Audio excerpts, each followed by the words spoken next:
The Tom Lantos Human Rights Commission will come to order.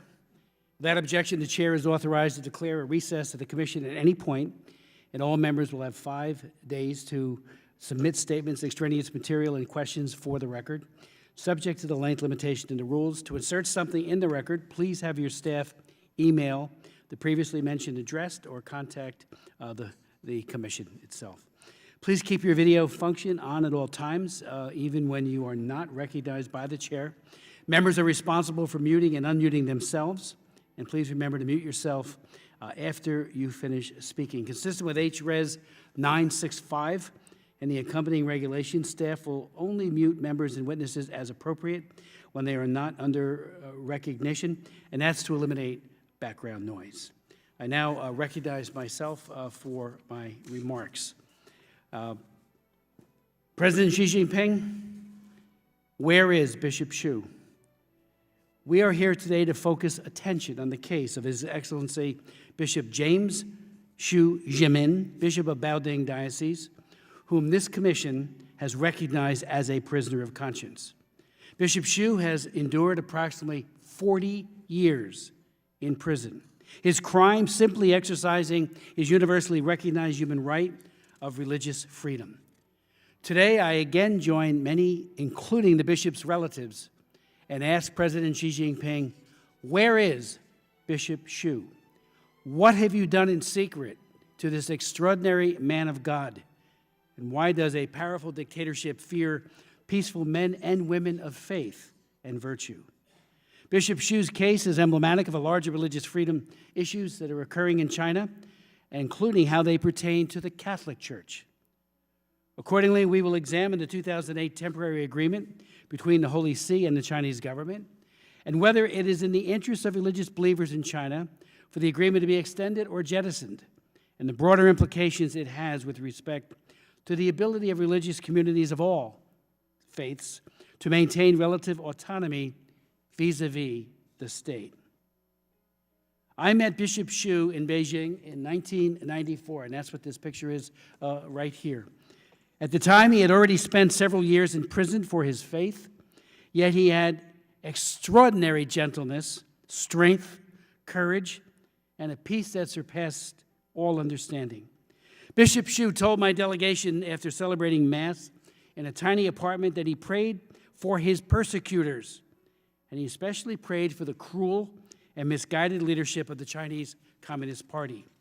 Bishop Su was beaten, starved, and tortured to death for his faith. And yet he prayed not just for persecuted believers, but for God's mercy on those who hate, torture, and kill. His faith in Jesus Christ absolutely amazed me. Cynically, the Chinese authorities arrested him before my delegation even left the country and held him for 9 days. He was arrested again in 1997 and has not been seen since, save for once in 2003 when he surfaced in a hospital in Baoding. Again, Bishop Su has suffered approximately 40 years in prison, and the Chinese Communist Party refuses to disclose where he is and what they have done to him. What are they hiding? Now, though not confirmed, there is a new concern that this good and holy man may have died or been killed, as Chinese authorities have asked the Vatican to appoint a new bishop to the Baoding Diocese.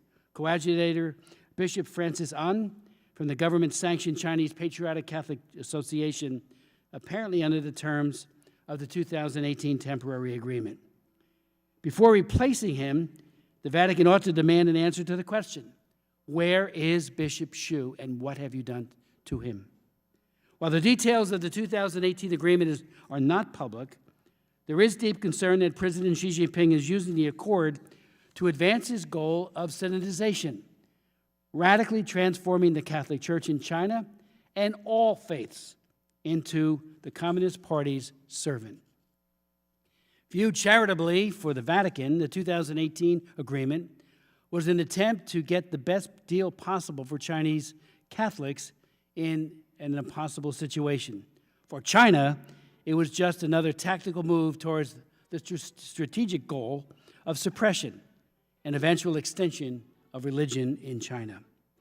Reports this week that the Chinese government has hacked the Vatican's computers in advance of negotiations should raise serious questions of bad faith and sincerity.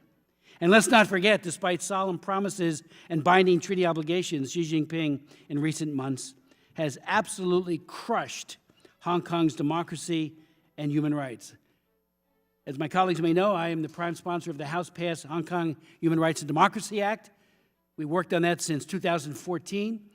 And frankly, what they have done, what Xi Jinping has done, is unconscionable, arresting, beating some of the best and the bravest and the brightest of Hong Kong. They are now in jail, so many of them. Xi Jinping is today committing genocide against the Uyghur Muslims. And Congress has also passed very important legislation signed by the President to hold them to account for their concentration camps, their forced abortion and forced sterilization, and all of the other horrible, horrible human rights abuses being committed every day, directed personally by Xi Jinping. During the debate on the floor on the Uyghur Human Rights Policy Act, I spoke to the issue of those documents that the New York Times revealed that made it absolutely clear that this is all at his direction. He's ordering this. He should be held for crimes against humanity and for the terrible genocide that he is committing as we meet here today. And the Chinese Communist Party, as we know, under Xi Jinping, is expanding every attempt to manipulate and control or destroy religious communities throughout all of China. And we haven't seen that since Chairman Mao Zedong made the eradication of religion a goal of his disastrous Cultural Revolution held half a century ago. Xi Jinping, apparently fearing the power of independent religious belief as a challenge to the monopoly of the Communist Party's stranglehold on power, is trying to radically transform religion into the party servant, again employing this draconian policy known as synodization. To drive home the point, religious believers of every persuasion are harassed, arrested, jailed, tortured, and killed. Only the totally compliant are left relatively unscathed. Bibles are burned, churches are destroyed, crosses set ablaze atop church steeples, and leaders are required in those few churches that do exist, or houses of worship, to place facial recognition cameras in their houses of worship. New regulations expand restrictions on religious expression online and prohibit those under the age of 18 from even attending services. Government officials are also reportedly rewriting religious texts, including the Bible, that remove content unwanted by the atheistic Communist Party, and in 2018 launched a 5-year synodization plan for Chinese Protestant Christians. Thus, Bishop Shu's courage and faithfulness to God and his devotion to humanity in the face of unspeakable cruelty inspires us to act with insight, decisiveness, and prudence. Bishop Shu is the quintessential example of what is good and honorable and true. President Xi Jinping, where is Bishop Shu and what have you done to him? I'd like to now yield to any of my colleagues who are online if they would like to make an opening comment or make some comments now. Please unmute or let us know if you'd like to join in. No. Okay, thank you. But I do thank my colleagues for joining us today and being online for this hearing. It is now my very distinct privilege to introduce Nuri Turkel. We have 3 very expert witnesses who are internationally recognized and renowned. Nuri is a commissioner for the United States Commission on the International Religious Freedom. He's a lawyer and a Uyghur rights advocate. Religious freedom in China is especially dear to Nuri. He was born in a re-education camp in China at the height of the Cultural Revolution and spent the first several years of his life in captivity with his mother. He came to the U.S. in 1995 as a student and was granted asylum in 1998. He holds a Master's of Arts in International Relations and a J.D. from the American University right here in Washington. In addition to his professional career, Nuri has devoted his time and energy to promoting Uyghur human rights and supporting American and universal democratic norms. He is the first U.S.-educated Uyghur lawyer. Nuri is also chairman of the board of the Uyghur Human Rights Project, which he founded in 2003, and it is in that capacity that I first got to know him. He also served as the president of the Uyghur American Association, where he led efforts to raise the profile of the Uyghur people in the United States, including organizing and leading the campaign to obtain the release of Uyghur prisoner of conscience, Rabia Qadir, in March of 2005. And I would note parenthetically, after Rabia Qadir was freed, she sat right where Nuri sat for a hearing that I chaired the next year and gave incredible testimony about what was being done to the Muslims. But he speaks for all faiths and believes that religious freedom is for all. I'd like to now recognize Nuri for his comments, and then we will go to our other two witnesses, and I'll introduce them, and then open it up to questions to all of my distinguished colleagues. Nuri. Thank you. Thank you, Co-Chair Smith, Co-Chair McGovern, and honorable members of the Commission. Thank you for inviting the U.S. Commission on International Religious Freedom, or USCIRF, to testify at this important hearing about the Chinese government's ongoing persecution of Christians and other religious minorities. USCIRF is an independent, bipartisan U.S. federal government body that is dedicated to promoting the universal right to freedom of religion or belief around the world. USCIRF is led by 9 commissioners who are appointed by the White House and the leadership of both chambers of Congress from both parties, supported by about 20 nonpartisan professional staff. USCIRF seeks to defend religious freedom around the world for people of all faiths and those who hold no faith at all. Throughout the year, we monitor religious freedom conditions abroad and make policy recommendations to the President, Secretary of State, and Congress. As a Uyghur American, I have experienced firsthand the tyranny of the Chinese Communist Party. I was born in a re-education camp during the height of China's Cultural Revolution. In 1995, I was fortunate to be afforded the opportunity to attend graduate school in the United States. I received political asylum and have since been proud to call myself an American citizen. I co-founded the Uyghur Human Rights Project and have served as president of the Uyghur American Association. As you know, USCIRF works closely with the Lantos Human Rights Commission on a variety of issues. Several years ago, we sponsored Bishop James Su Zhimin for Inclusion and Defending Freedoms Project. USCIRF is deeply saddened by the recent reports that Bishop Shu may have died during his unjust imprisonment. We urge the Vatican to make determining his fate a priority during any ongoing negotiation with the Chinese government, and to refuse to recognize any replacement bishop for Baoding city in Hubei Province. The news about Bishop Shu comes during the worst persecution of religious groups in China in decades, and illustrative of larger trends. I will give an overview of religious freedom in China, then we'll share a greater detail about how this is affecting Christians in this country. The revised regulation on religious affairs, which went into effect on February 1, 2018, require religious groups to seek approval from local authorities before holding religious activities in school or publishing religious material online.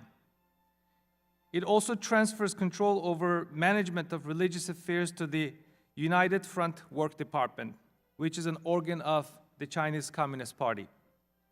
This past February, new regulation on religious group went into effect, and this regulation allows local authorities to review the charter and annual work plans of religious organizations and to monitor their compliance with the national and local laws. Religious groups must also provide interpretation of religious doctrine and canon that comply with quote-unquote socialist values. In addition to these regulations, Chinese authorities have used criminal and national security laws to target religious believers of all faiths. The government has detained millions of Uyghurs and other Muslims in concentration camps under the guise of combating against 3 forces: extremism, separatism, and terrorism. And yet, leaked government documents show that many detainees were targeted because of their religious practices, such as growing a beard, wearing headscarf or veil. Significantly, the Chinese government has used these camps as a source of forced labor. In other words, they brought back the slavery. Early this year, the Australian Strategic Policy Institute estimated that 80,000 Uyghurs have been sent to work in textile, electronics, and other factories across China. The Chinese government has also intensified its ruthless campaign of forced assimilation against Tibetan Buddhists. Local authorities have increased restriction on Tibetan Buddhist monasteries and appointed Communist Party cadres to the management board. During the past few years, the government has destroyed significant parts of the famous Larungar and Yachingar Tibetan Buddhist complexes in Sichuan province and expelled thousands of monks and nuns. These acts irreparably damage the cultural heritage of the Tibetan people. This Sinification campaign also violently targets Chinese Christians. Most of China's estimated 70 million Protestants refuse to join the state-run Three Self-Patriotic movement. Chinese governments have raided and demolished countless of underground house churches, most recently Xinguang Church in Xiamen City in Fujian Province.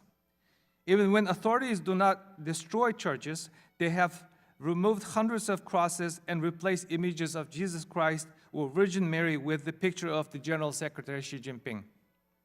As we learned during our hearing last week on Chinese surveillance of religious minorities, government agents have installed cameras in the pulpits of churches so that they can monitor who attends services. Last year, there were even reports that some Chinese localities, including Guangzhou City, offered to pay cash rewards to individuals who reported on underground church activity. USCIRF is particularly concerned by the lack of transparency around the Vatican's provisional agreement with the Chinese government. The Vatican agreed to end the excommunication of 7 bishops in return for veto over future appointments of bishops by the Chinese government.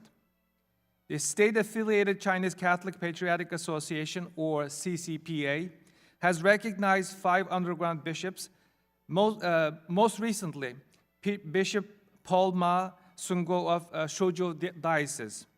However, the authorities continue to target and imprison others, including Guo Shijin Suite, who refused to join the CCPA. The provisional agreement is set to expire in September. Although the Chinese government has not banned any of these religions, Article 300 of the Chinese Criminal Code makes belonging to the Falun Gong movement a crime punishable with 3 to 7 years imprisonment or more. Chinese authorities continue to harass and detain Falun Gong members simply for distributing literature about the group's practices. Because of the Chinese government's long history of systematic, ongoing, and egregious violation of religious freedom, USCIRF has recommended the State Department to designate China as a country of particular concern, or CPC, under the International Religious Freedom Act every year since 1999. Although the State Department has designated China as a CPC since then, the US government currently fulfilled its requirement under IRFA by counting sanctions it had already enacted against China for other purposes. USCIRF recommends ending these practices of double heading because it sends mixed signals about our commitment to promoting religious freedom in China. In closing, I would like to thank Congress and this commission in particular for your consistent and vigorous efforts on behalf of religious freedom in China. Thank you very much for the opportunity, and I look forward to your questions. Thank you, Commissioner Turkel. Thank you very much for that very eloquent statement. And this is one of those times where, as it should always be, where Christians, Muslims, Catholics, Buddhists, everyone of faith are united against this oppression. And your words were very, very powerful. Thank you so very much. Before we go to questions, I would like to introduce our next 2 panelists and ask them if they would provide their testimony. First, beginning with Nina Shea. Nina has been an international human rights lawyer for over 30 years and, frankly, a long-time friend. She's testified on religious freedom at several hearings that I've chaired in the past and others have chaired. Nina joined the Hudson Institute as a senior fellow in November of 2006, where she directs the Center for Religious Freedom. She works extensively for the advancement of individual religious freedom and other human rights in U.S. foreign policy as it confronts an ascendant and has been really effective in her work. Among her many accomplishments, too numerous to mention here, she was appointed by the U.S. House to serve 7 terms as a commissioner on the U.S. Commission on International Religious Freedom from June 1999 to March 2012, so she's had extensive experience with your commission, Mr. Turkel. During the Soviet era, Nina Shay's first client before the UN was Soviet Nobel Peace Prize laureate Andrei Sakharov. Since then, she has been appointed as a U.S. delegate to the UN main human rights body by both Republican and Democrat administrations. She also served as a member of the Clinton administration's Advisory Council on Religious Freedom. In 2009, she was appointed to serve as a member of the U.S. National Commission to UNESCO. We'll then hear from Tom Farr, who serves as president of the Religious Freedom Institute, a nonprofit that works to advance religious freedom everywhere and for everyone, both as a source of individual human dignity and flourishing as a source of political stability, economic development, and international security. A leading authority on international religious freedom, Dr. Farr served for 28 years in the U.S. Army and U.S. Foreign Service. In 1999, he became the first director of the State Department's Office of International Religious Freedom, pursuant to landmark legislation that was authored by Congressman Frank Wolf in 1998, which also created the commission that Mr. Turkel serves so ably on. He subsequently directed the Witherspoon Institute's International Religious Freedom, or Task Force, was a member of the Chicago World Affairs Council Task Force on Religion and U.S. Foreign Policy, and taught the National Defense University at it, and served as the Secretary of State's International Religious Freedom Working Group. From 2008 to 2018, Dr. Farr was Associate Professor of the Practice of Religion and World Affairs at Georgetown University M&A Walsh School of Foreign Service. He also directed the Religious Freedom Project at Georgetown's Berkeley Center. He, too, has testified many, many times, both before the House and Senate, and has written books, so we're grateful to have him here as well. Ms. Shay, if you could begin with your testimony.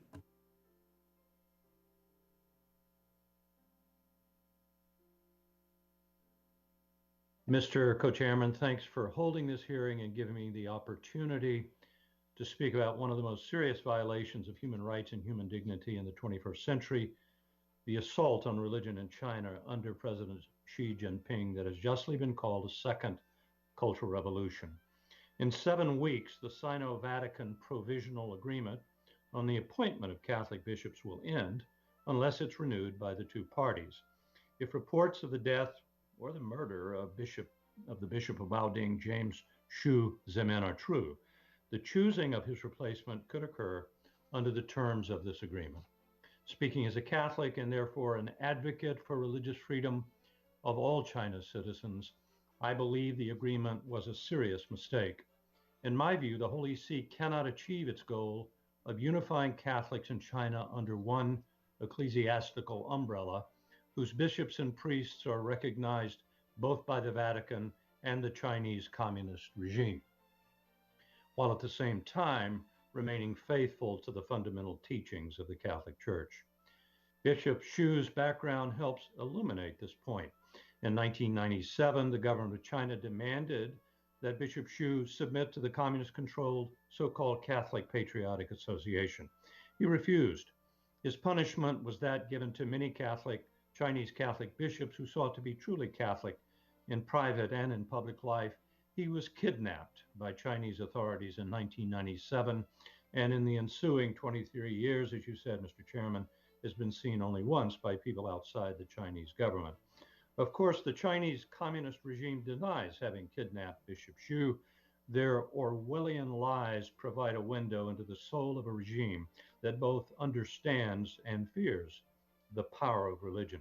Until the accession of Xi Jinping in 2013, the Catholic Church in China was in a perilous position. Under Xi's policies, however, it is in mortal danger of being transformed into an arm of the Communist Party. The Chinese government seeks to control all religions that posit an authority greater than the party and the state. Catholicism poses a particular difficulty for Chinese communism because of its distinct doctrine of fidelity to the magisterium of the church, that is, the teaching authority of the Pope in communion with the bishops. The bishops, as successors to the apostles and in communion with the Pope, have the responsibility to care for their flocks. They also have a duty to teach the truth about the dignity of the human person, the sacredness of human life, and the right of religious freedom for all.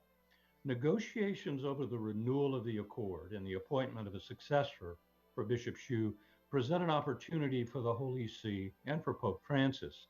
The Pope has a moral authority on issues of human rights and religious persecution that, frankly, no other world leader possesses. But the Vatican is far less likely to achieve its aims when it attempts to act as a secular diplomatic power. Vatican diplomacy made this mistake during the Cold War with its policy of Ostpolitik, which was based on the naive assumption that Catholics could be protected from the devil by doing a deal with the devil. The policy of Ostpolitik did lasting damage to the church in Eastern Europe. The policy was reversed only in 1978 when a Polish Pope, John Paul II, who had personally experienced the savagery of Nazi and communist totalitarianism, identified the central flaw. Pope John Paul believed it a folly to attempt to negotiate Marxists out of their inhumane ideology. Accordingly, he embarked on a policy of boldly witnessing to the truth, employing the moral authority of the Holy Father to speak to the world from the Vatican, the UN, scores of countries around the globe, of the evils inherent in communism. His moral authority was doubtless why the Chinese communists did not dare permit him to visit China. In 2018, however, at the very peak of Chinese persecution, Catholics, Protestants, Tibetan Buddhists, and especially the Muslims of Xinjiang, the current Vatican decided to make a diplomatic deal with the Chinese Communist government. The Sino-Vatican Provisional Agreement was signed in September 2018 and is set to expire on September 17th of this year. China's Catholics have for decades been divided between the official church, controlled by the state, and the underground church loyal to Rome, and represented by bishops like Su Zhimin. It is quite understandable that the current Pope wishes to unite all Chinese Catholics so that both will come under his authority and care of the bishops who are in communion with him and the Magisterium. Unfortunately, the Vatican's goal in the accord is to, quote, allow the faithful to have bishops who are in communion with Rome, but at the same time recognized by Chinese authorities, unquote. That is, once again, a devil's bargain. There is absolutely no reason to believe that Chinese communist officials will approve bishops who will be true heralds of a faith that runs so contrary to their own ideology. The quest for unity among China's Catholics cannot be realized if it depends upon the cooperation of a regime that seeks, in effect, to destroy Catholicism in China by making it an arm of the state. Indeed, in the 2 years since the signing of this agreement, the government of China has stepped up its Sinicization of the Catholic Church, including the destruction of churches, arrests of priests, and the threats of violence that only a totalitarian government can make with such credibility. Why the Vatican should renew an agreement with such a government is difficult to understand. However, it's not difficult to see how the Chinese government has used the agreement to pursue its own aims of controlling and ultimately transforming Chinese Catholicism into an arm of the regime. While the text has never been made public, the terms of the agreement have been widely reported. Beijing controls the nomination of any new bishop and sends the name to the Pope, to the Holy See.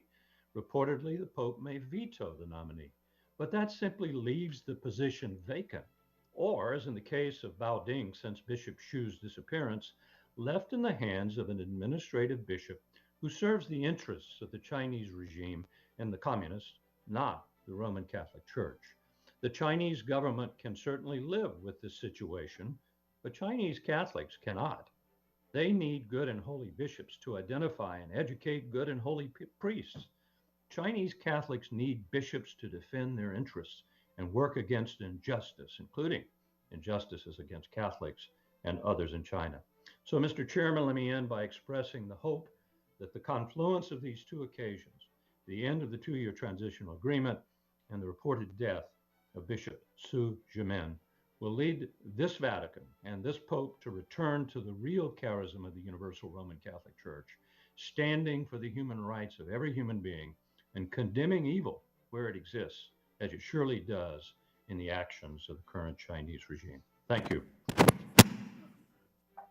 Dr. Farr, thank you so very much for your very excellent statement, and without objection, your full statement, which I've read, will be made a part of the record. It's very, very incisive. I'd like to now yield and recognize Nina Shea. Yes, thank you, Mr. Can you hear me now? Yes. Okay. Bishop James Su Zhimin should never be forgotten. He's a great hero of the cause for religious freedom. He isn't simply a victim of persecution. He made a deliberate choice to resist Chinese Communist Party domination for his beliefs. He refused to do so, a great personal sacrifice to give Caesar, not to give to Caesar what he saw belonged to God, that is, namely his conscience. And he has been mercilessly punished for essentially praying without the atheistic Communist Party's authorization. He has spent, as you said, a total of 40 years confined by the Chinese government in secret detention without due process. That is more years than Nelson Mandela spent. Nelson Mandela was imprisoned, as you know, for 27 years. So he is one of the longest term, assuming he's still alive, prisoners in the world. And in Bishop Su's case, again, it is on behalf of the great cause of religious freedom. His nephew was told by Chinese officials that they would learn about his fate if the relations with the Vatican improved. They were expecting to hear something with the signing of the September 2018 agreement, but that was not forthcoming. And it's just another example of how the Chinese government's word is utterly worthless, and that it is a demonstration of the cruel, cynicized totalitarianism that China has become. And it is another reason why the Vatican should not renew the agreement with Beijing this coming September. His case, Bishop Su's case, is horrifying, but it is hardly the only one, even within the Catholic Church. Adjutor Bishop Tai, 70 years old, in Hubei, was rearrested just this past month in mid-June, and is being held in detention without due process. He's been held for 13 years, since 2007. He has had intermittent releases in that time. Bishop Vincent Guo in Fujian province, 61-year-old prelate, he was, you'll recall, pushed aside under the agreement to make room for a bishop. He was demoted to make room for a bishop that the Chinese government preferred. And Bishop Guo, in January, as the coronavirus pandemic reached its height there in China, was actually pushed out again from his home, this time from his home. So he was stripped of his human dignity and made to sleep as a homeless person on the step of his curia, or his administrative building. He was under international pressure, allowed to return to his apartment, but then its utilities were cut off. The Vatican did not say what is in the agreement, but it has left it to the Chinese government to define and tell the Chinese people and leak whatever they wish to make it out to be.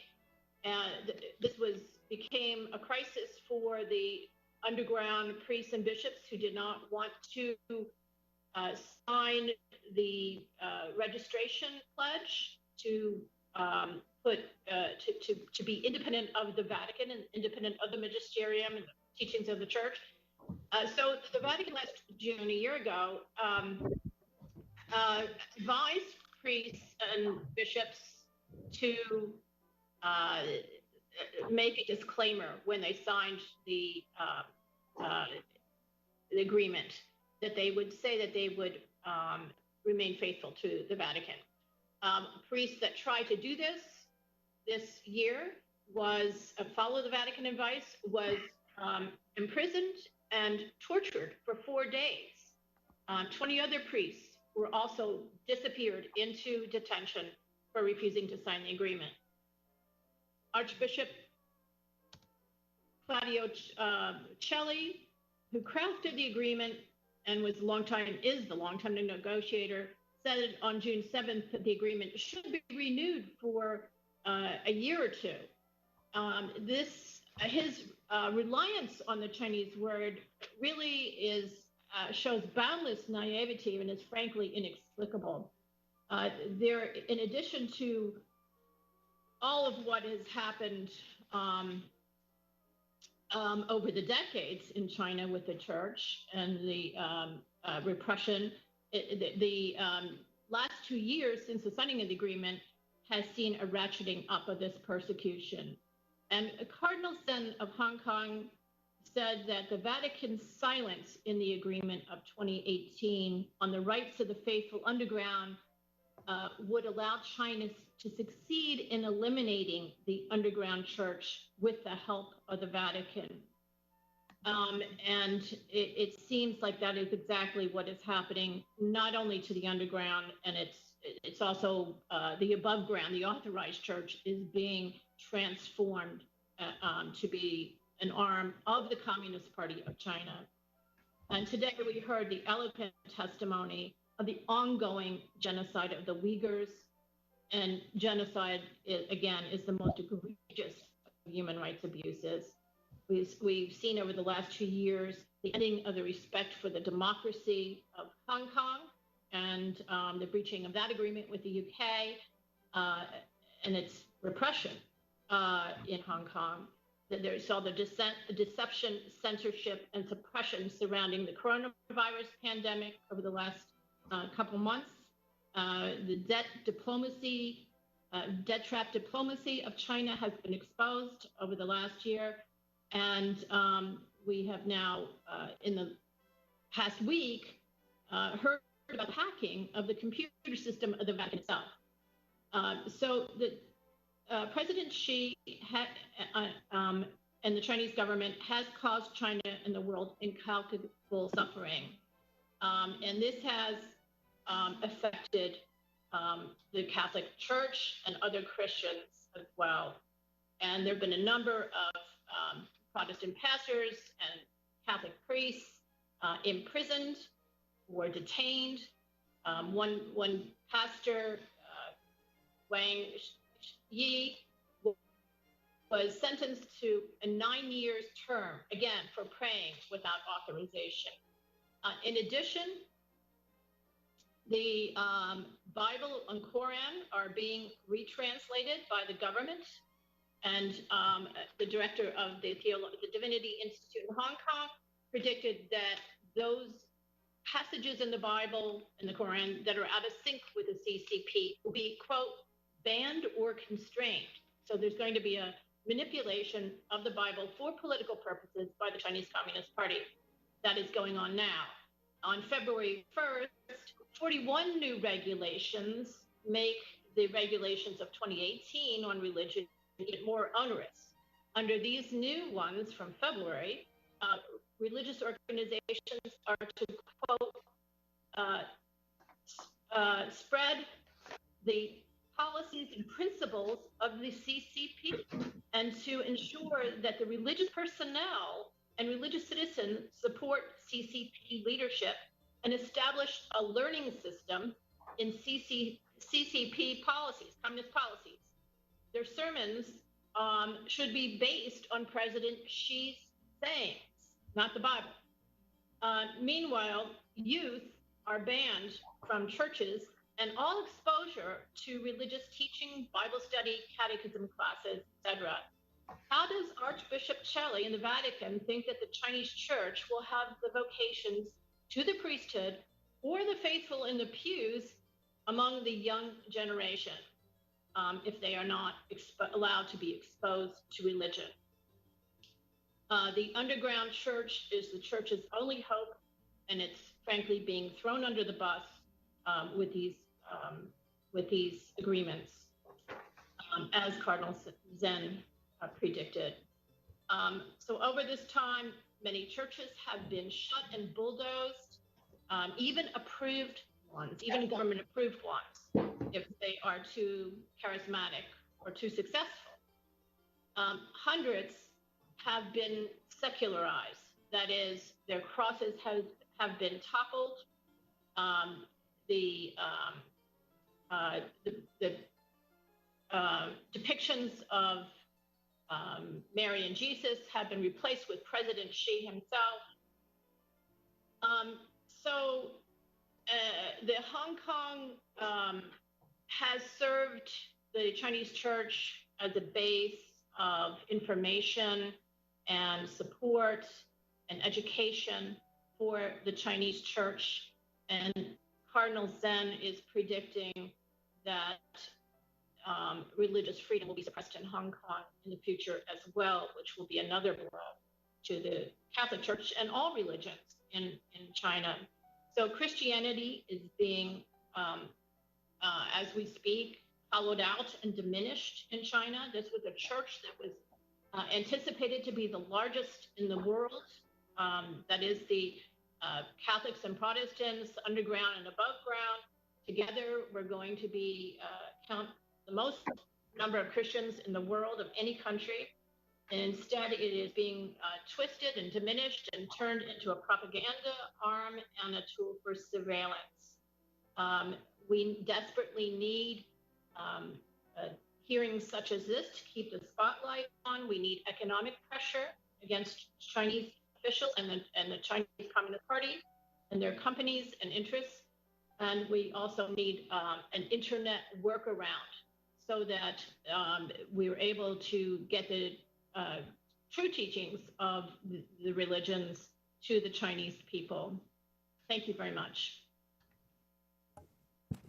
Shay, thank you very much for your testimony, and thank you for your lifelong commitment to religious freedom. I would like to, or if any of my colleagues, we know we have colleagues online, would like to ask any questions. If not, I have some questions I'd like to pose to our distinguished witnesses. You note, Ms. Shea, that the Bible and the Quran are being retranslated, and obviously that is anything but a benign initiative, not like what Bible scholars will do, where they search the sacred text for, so the translation is accurate and reflects original intent as well as original language. Same goes for the Quran. It seems to me that this is nothing but a communist effort to further expunge holy books and to take out that which they find objectionable through this massive censorship. I'll never forget, I traveled with Joseph Kung from the Cardinal Kung Foundation in the early 90s to China on one of several human rights trips, and we met with the head of the Catholic Patriotic Association, a bishop, a very high cleric. And I was shocked myself to learn how they had already expunged major portions of the Bible and certainly de-emphasized others in order to comport and conform with the Chinese dictatorship. Now we have expungements and rewriting of the Bible and the Quran on steroids. If any of our witnesses would like to speak to that issue, because obviously the text of a faith which goes on from generation to generation, if you rewrite it and have everything promoting socialist ideals and not being true, you will get a very much of a false religion. I would also ask our distinguished witnesses, Secretary of State Pompeo has held, along with Ambassador-at-Large Sam Brownback, have held two very, very important summits on religious freedom, and the focus during those summits have been very much on China. Obviously, China is a CPC country of particular concern. It is also a country where the president and the vice president have spoken out on religious freedom very, very strongly. And I'm wondering if we're doing enough when it comes to sanctioning, using the Global Magnitsky Act, for example, which is now being used, and other authorities that the president has, for the genocide being committed against the Uyghurs. But again, also it needs to be used, I would think, against a large number of individuals who are repressing religion. So if you could speak to the administration's response, I would appreciate that. Let me also ask about, I do think that there's been an underappreciation of religious persecution in China for decades. Somehow it gets glossed over. Many of our people in the business community just want to do another deal. Many people at the White House just want to do another deal. And we saw that especially during the Clinton administration, when in May 26th, 1994, President Clinton delinked human rights from most favored nation status. I was working very closely with a number of Republicans and Democrats at the time, including Nancy Pelosi, Frank Wolf, David Bunyer from Michigan, good group of bipartisanship, saying we want linkage to trade. Well, on a Friday afternoon when nobody was looking, I did a press conference that C-SPAN did cover, but it was just hardly noticed by anybody else, that we may have lost China on the human rights issue when we put profits above people's welfare and well-being, particularly as it relates to human rights. We've been doing catch-up ball ever since, and now it seems Xi Jinping thinks he can get away with murder, literally, and repression on a massive scale. I wrote a piece for the Washington Post in December of 2018, focusing, it was called "The World Must Stand Against China's War on Religion," and I noticed, Nina Shea, in your testimony, you talked about this war on religion. My hope is that the UN, every country, every free country especially, our friends in the Muslim countries would speak out more robustly than some have, and certainly the United States to be absolutely clear on this issue of standing up against Xi Jinping's tyranny. And finally, I might have a few others, but this one, and maybe in 1997, Bishop Shu wouldn't join the Catholic Patriotic Association, and that seems to be the proximate cause for his rearrest and this decades-long incarceration. What is happening today to priests, nuns, and bishops who don't join the Catholic Patriotic Association? They decide, they're staying with the underground church. They feel they can't compromise with an atheistic dictatorship. What has happened to them? I'd like to ask our witnesses if they could speak to those issues. Nuri, if you could start. Thank you very much for those thoughtful questions. Let me begin with the translation or conversion of Quran and Bible into the way that the Chinese Communist Party would like. There are two issues inherently involved in the decision. One, the Islam and Christianity to the Communist Party is considered Western religion or foreign religion. They're afraid that the ideology, the thought freedom, the appreciation of the spiritual life shows the signs of disloyal to the Communist Party ideology. In a way, it will pose a long-term political threat, creates instability. That's one of the unstated reasons by the Chinese authorities to engage in such a behavior. The control of the text of the Quran started way back in the Uyghur societies, even before the current nightmare is created. The wholesale attack was a part of the government policy, particularly since 9/11, utilizing the global environment rather unfriendly toward the Islamic faith. And also, this also has a lot to do with the Chinese Communist leadership displayed acute sense of insecurity that, especially in today's political environment, the Christianity, the Islam, and other religious practices pose a threat to a Xi Jinping ideology that has been particularly specifically promoted. Not only display, but forcibly one of the indoctrination programs that they imposing upon the Uyghur detainees in the modern-day concentration camps to study Xi Jinping thoughts, as opposed to their religious beliefs. They openly renounce their religious practices and adopt Xi Jinping thoughts. And also on the sanctioning, I think we welcome the unprecedented historic policy and legislative responses that the United States government has shown. These 4 individuals are the right type of individuals that the Chinese government put in place to design, implement the genocidal policies, repressive religious persecution. And also, one other entity need to look at that I mentioned in my statement, the United Front that need to be looked at, that has been responsible for setting up Confucius Institutes to toxicate our education system here at home. And also that is one of the main entities in the Chinese government charged to repress or implement religious repression. The individuals running that department need to be looked at. We'd be happy to recommend some names if the Congress and administration is willing to consider. And I'm very grateful on a personal and official capacity that the current administration, particularly Secretary Pompeo, has been outspoken. I can't even keep track of how many times he's been publicly raising religious freedom issues in China. And I'm personally very appreciative of his effort to rally global support. You mentioned the UN and the Islamic communities. It is disheartening and that the United Nations has been very quiet, even though they are charged to tackle human rights crisis, the one that we've been discussing.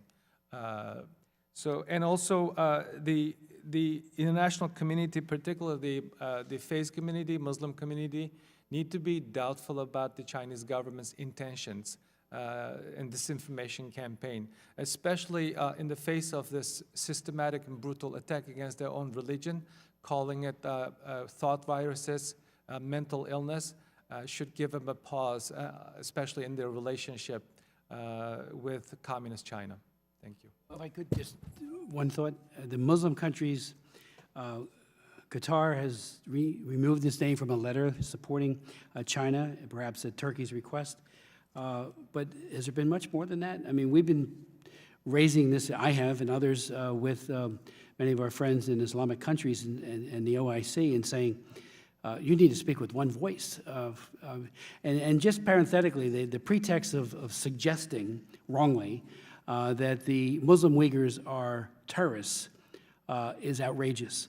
When 9/11 occurred, I'll never forget how the Chinese government went into high gear, warp speed, if you will, to show solidarity with President George W. Bush with another agenda to somehow to demonize the good and faithful and pious Muslim Uyghurs. I called the White House the moment I saw that, talked to some people, didn't get through to the president, but asked, do not buy into that lie. There is no solidarity. They are using this as a pretext to further harm Muslim Uyghurs. So are some of the countries stepping up as far as you can tell? We'd like to see more in a similar way that the Qatar has done. But still, the Chinese government has been very effective buying out silence and bullying through coercive diplomatic efforts, in some instances, corrosive diplomatic efforts. The Chinese government has effectively divided the world, one pro-camp and against the camp. Last summer, 22 Western countries plus Japan came out in very strong criticism of the concentration camps, and the Chinese rallied 50-plus countries. Secretary Pompeo said that they have their own league when it comes to human rights violations. I think that speaks volume. Tina Shea or Tom Farr? Yeah, Mr. Chairman, can you hear me? Yes, perfectly. Okay, yeah, The Chinese Communist Party has no problem with Western ideology or Western influences. That's where the communism originates in the West. It has a problem with Christianity because it is so successful. It was surging. There were more thought to be by scholars, more Christians than members of the Communist Party in China. And it is the only nationally supported institution, the churches, Protestant, Catholic, underground, above ground, with an ideology, belief system separate from the Communist Party. That is, it's nationwide. It was surging, and it is. There are, of course, courageous doctors, lawyers, human rights defenders, scientists who have dissented from the Communist Party policies and their statements and dictates, but they have no institutional support like the churches do. So that is, I believe, the reason why the communists are so utterly intolerant of the existence of these churches as separate from their own party system. And as Nori said, that there would be there's been a transfer of administration of these churches since 2018 from the state bureaucracy, which was bad enough because it's a one-party state, but directly to the United Front Work Department of the Communist Party. So they aim to meld what remains of Christianity, of a smaller, more constrained, totally constrained Christianity, meld it with the this branch of the Communist Party, the United Front Work Office. Dr. Farr? Again, into the question of what is happening to those priests, nuns, and bishops who are not joining the Catholic Patriotic Association? Right. Well, I think that they are being pressured in an extraordinary sense, Mr. Chairman, because frankly, they feel abandoned by the Holy See. And this is yet another reason to let this agreement go away or to abrogate it altogether. Can you still hear me? I've lost the video here, and I don't know if you can hear me.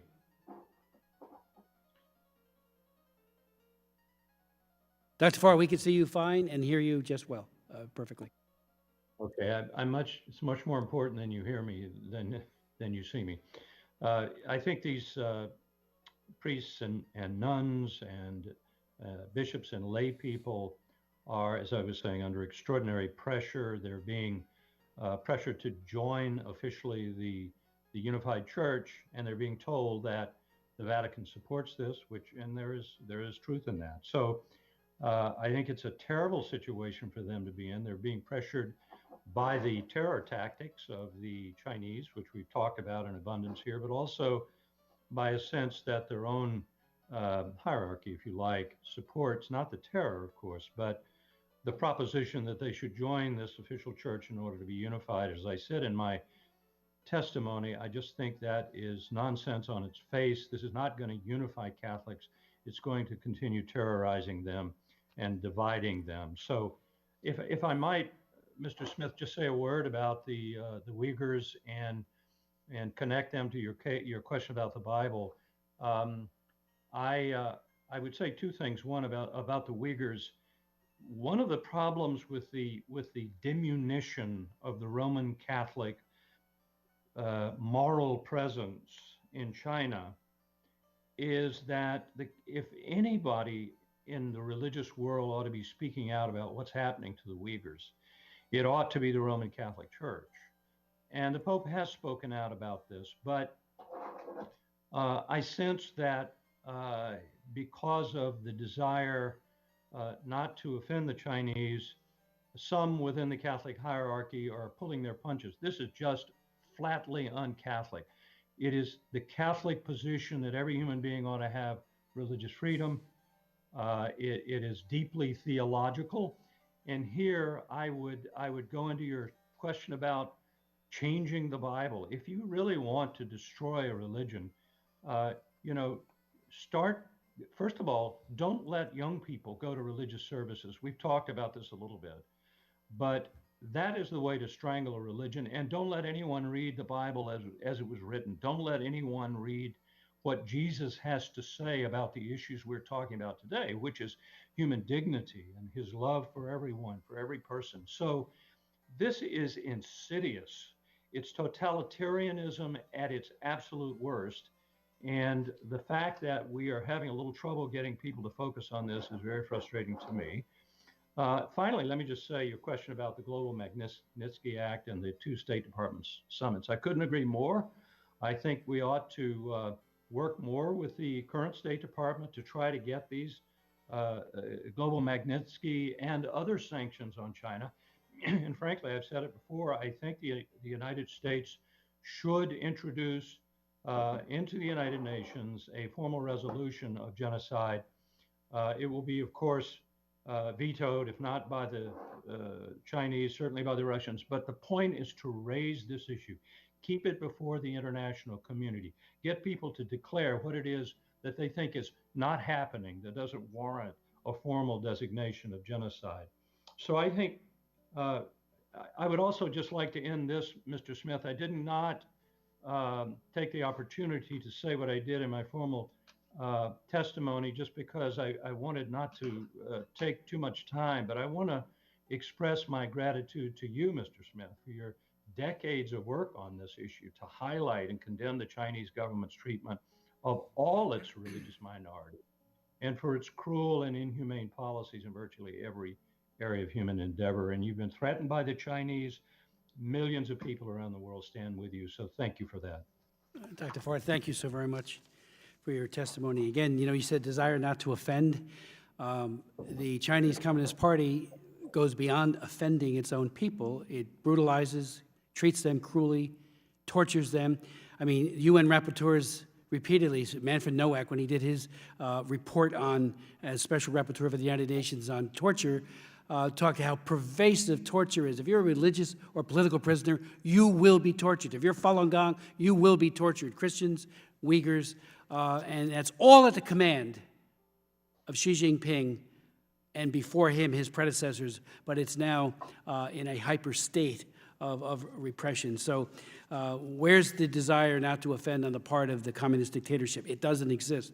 So we need to speak out boldly, and our three distinguished witnesses have done so. I do have one final question, maybe two, but the first one, very quickly, do we have any copies of anything that there, as the Communist Party is rewriting the Quran and the Bible, has any of what they have done, as you pointed out, Nina, they're working on it aggressively this year. Again, we know it started before that, but it's now gone into a latter stage. Has anybody been able to leak or get any of that information? Because we know in the past, whole books of the Bible have been dropped, and certainly key phrases and teachings by Christ and certainly by Muhammad. And secondly, we know that Xi Jinping, or believe, we don't know it for certain, exploited the COVID-19 pandemic while the world was preoccupied with obviously a health crisis that is unprecedented in modern times, including my own state of New Jersey, where we've had massive death. Half of all those killed have been in nursing homes. I mean, it's very, very serious, and I spend most of my time working on COVID-19, as do my colleagues, as do most people in government these days. But while eyes were shifted away from human rights abuse in China, especially we saw it with Hong Kong, when breaking his word for the UK Sino-British Declaration, which is an international treaty. They signed it. They broke their word, and they're breaking it with impunity, as well as the basic law, and moved to destroy human rights and democracy in Hong Kong. It's as if Xi Jinping knows no bounds. So your thought on using COVID-19 as cover, a fog, if you will, as the rest of the world has their focus elsewhere. We need to reconnect mightily on what China is doing.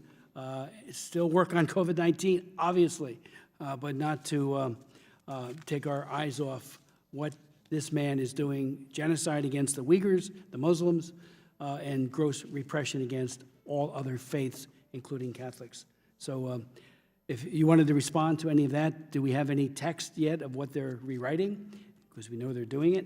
But also your thoughts on this COVID-19 exploiting that crisis. I'd like to comment on the second question. The COVID-19, you're absolutely right, took away the attention from the issues of human rights and religious freedom in China. One of the widely discussed events that Xi Jinping government has done is to transfer Uyghur detainees from the concentration camp to the labor camps. Recently, New York Times reported that the PPEs are being used around the world by individuals and healthcare providers, possibly made by enslaved Uyghur individuals in the camps. So, and then also we've been reading news about the products with the recent designation of 11 entities being added to the Commerce Department entity list, that some of the brand names that are being utilized, used, purchased, consumed, and the global supply chain have been polluted. One thing that need to be noted, that some countries quick to give a credit to Xi Jinping's China for handling the COVID. But let's don't forget that the authoritarian nature of the Chinese government is part of the reason that we're experiencing this problem. They cover up, refuse to disclose information, refuse to allow access to investigate. The vulnerable religious minorities like the Uyghurs and Tibetans are particularly in a precarious situation. We've been told and read about the news that the increasing number of cases being reported in the Uyghur region, that literally the region is locked down. So the supply chain has been polluted, and the contact tracing that some countries are talking about, that is a threat to religious freedom and human rights in China, I worry may become a new norm in some countries. I'd like to the individuals and the policy-making position to be mindful about that trend that some countries are warming up to. Thank you. Dr. Farr or Nina? And any concluding comments you would like to make? I'd like to ask the U.S. government to continue to press, one, on the religious freedom issue in China. And then two, I think it's important to get our allies on board. I think some countries, particularly in Europe, still not fully understood of the magnitude of the religious and human rights violations taking place in China. And then I call on urge the Congress to pass the Forced Labor Prevention Act as soon as possible so that we can address this modern slavery issue. And thank you. Dr. Farr or Nina Shea? Did we lose him? Mr. Chairman, can you hear me? This is Yes, Tom. Dr. Farr, we can. I really have nothing to add. I don't have copies of amended Bibles. I am very much interested, however, in seeing how this is being done, and would like to pay a great deal more attention to that at the Religious Freedom Institute if we can get copies of these. I don't know if Nina has anything to say about it. The only thing I would say on the final issue and the question you asked about COVID-19, I think it's one of the problems that constantly has happened over the decades, and it should be happening less now, is underestimating the capacity of the Chinese regime for frankly just doing evil acts. We should remember what they're motivated by. And I think to the extent that we underestimate what they're capable of doing, whether it's COVID-19 or other things, and I say this without any direct evidence of what they've done, I simply urge everyone listening to this, and certainly all American officials and frankly officials at the Vatican, to stop underestimating these people. They know what they're doing. Let's make sure we understand what they're doing. Ms. Shea?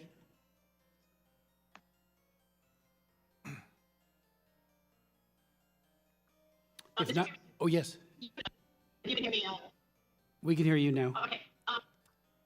Yes, on the Bible, I don't think that it has been released yet, but I think that there is anticipation, at least on part of the directors of the divinity schools in Hong Kong, that look at these, that follow this very closely, that revelations, for example, will just be dropped from the Bible.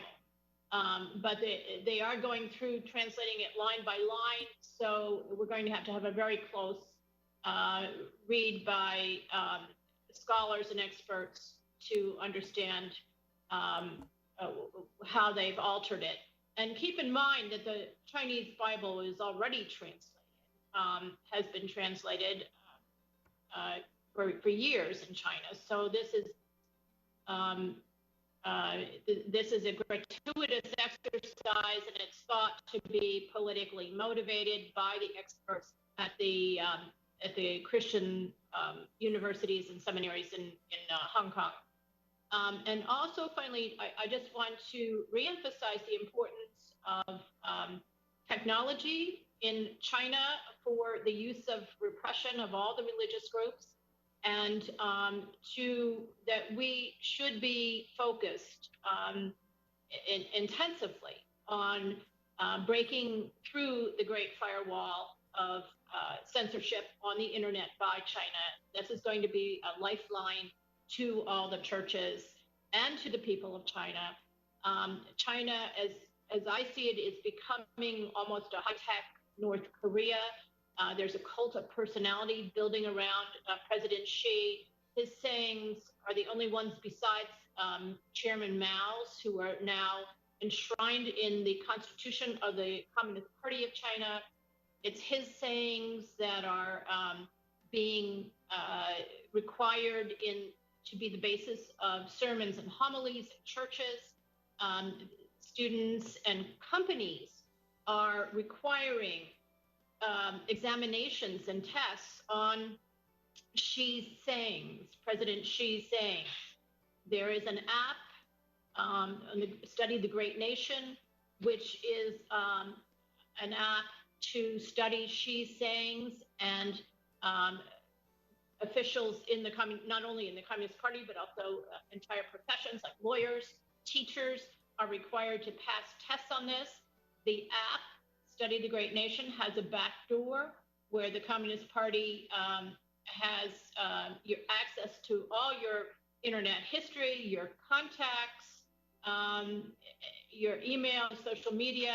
It can even, the party can even remotely turn on your flashlight on your iPhone.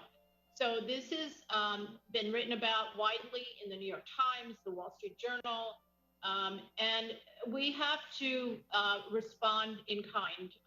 They are hacking the Vatican, they're hacking you, Mr. Chairman. I know they've hacked USERF in the past, they've hacked the Hudson Institute, where I work. So, and not to mention our scientists and technological research centers. So we need to really not only harden our own, but also to try to penetrate their firewall. Thank you so much, Mr. Chairman, for your perseverance on this very important issue. Thank you very much, Ms. Shea, and thank you, Dr. Tom Farr. Thank you, Nuri, for your testimony. Above all, thank you for the work you've done, have done, and continue to do for religious freedom and human rights in general. It is extraordinary. The world would be different without your leadership, all three of our witnesses today. I would like to note that Co-Chairman McGovern is unable to be with us today because he is attending the services for our distinguished colleague, Congressman John Lewis, in Atlanta. He has submitted remarks for the record without objection. Those remarks will be included in the record. I also want to ask unanimous consent that a written statement from Faith McDonald of the Institute on Religion and Democracy be included in the record. Hearing no objection, so ordered. And Nuri, you mentioned, I think, earlier about Confucius Centers. We have, I've chaired hearings on them. We've worked, they are a malign influence by the Chinese dictatorship. Some of our colleges are finally, and universities, realizing it is a manifestation of soft power on the part of the Chinese government. And our higher education institutions who are, have really deployed their resources and have gone over to China, like NYU. We've had hearings in this room with the NYU, because they have a Shanghai campus, raising concerns about getting free buildings, the very excessive amount of tuition that is paid, $45,000 in China to go to NYU. Who picks, who goes? You know, so there's a tension there, certainly, with this chair and others about that. They did invite me to speak. I did. I went to Shanghai and spoke on human rights, and I appreciated that. But there's a concern about that, you know, do they self-censor? Does anybody talk about the Dalai Lama or the Uyghurs or the Christians on campus without potentially being retaliated against? I will end the way I began, and that is asking Xi Jinping, where is Bishop Shu, and what have you done to him? The Lantos Commission hearing is adjourned.